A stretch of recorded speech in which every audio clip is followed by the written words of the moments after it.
Donald Trump, a man dedicated to ruining his own run for presidency before the campaign has even begun. We're all familiar with the speech that he made when he announced that he was running for president, where he called Mexicans drug dealers and rapists. Now, the fallout of that has been pretty big, including Univision deciding to tell him to screw off, and NBC canceling his show for blatant racism. But this is not the first time that he's done something stupid. In fact, just recently, The Guardian, the UK paper, asked him for his birth certificate and his passport records, since obviously Barack Obama's birth certificate was such a big deal. Of course, his people refused to give it to the media. Let us also not forget that Donald Trump has now come out against gay marriage. You know, right after it passes, and a majority of the American public support gay marriage.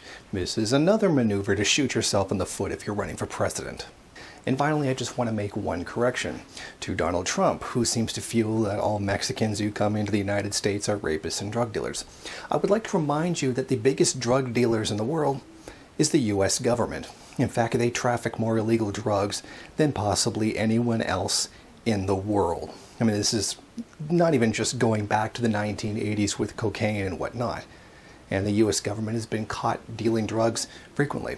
I'd also like to remind him that the biggest rapists in the world is the US military. Not only is internal rapes astronomically high, to which they themselves even refer to it as an epidemic, but they are also the biggest rapists of women of the countries that they occupy. Just ask the women in South Korea, Japan, Afghanistan, or Iraq, including little boys in Iraq.